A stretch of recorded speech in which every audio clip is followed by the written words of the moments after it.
Саламатсыздар ма көрермендер, қалайсыздар? Бүгін бешбармақтан немесе қуырдақтан қалып кеткен еттен осындай керемет әрі өте дәмді, тез уақытта дайын болатын котлеттің жасалу барысымен бөлісетін боламын.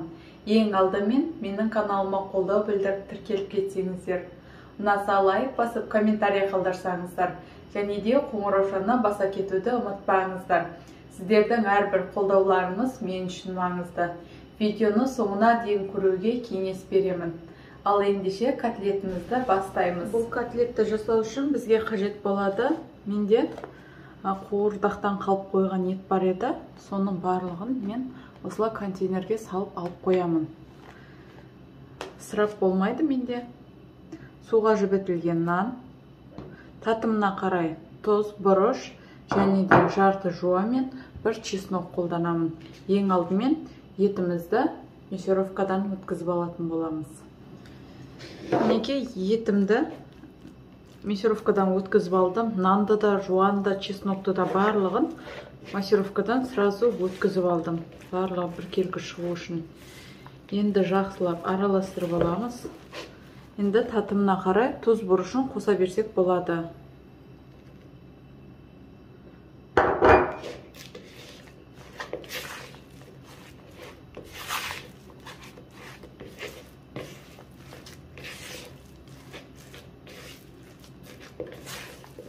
Осылай барлығын жақсылап араластырып аламыз.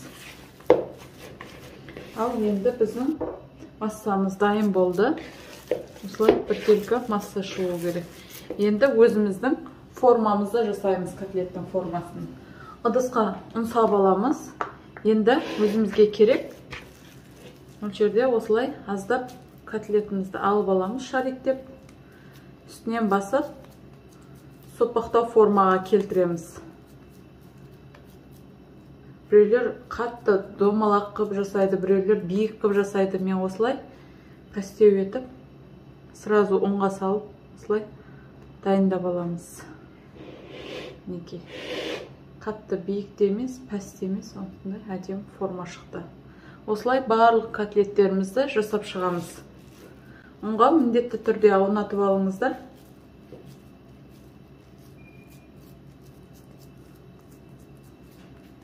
Неке.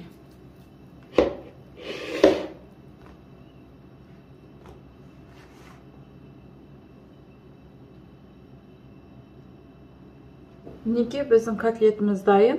Бұны салқын холодильникке 15-20 минутқа қойып қойсақ та болады, немесе сразу осы күйінше пісіре берсек те болады. Табамызға майымызды құйып қыздырып аламыз. Үстіне котлеттерімізді салып, екі бетін қызарғанша қуырып алатын боламыз.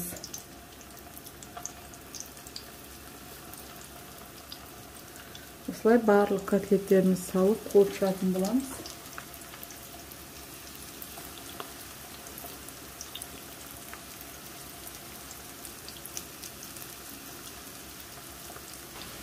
Неге біздің уже котлетіміз дайын болды. Екі беті де қызарып, күшті болып қуырып шықты. Ешқандай да шашырап кетпейді. Әдемі болып осылай пісіп шығады. Рецептін описание бөлімінде қалдырып кететін боламын. Сіздер де менің рецептімен жасап көруге кеңес беремін. Бізге ас болсын, сіздермен болған мен Гүлжанар.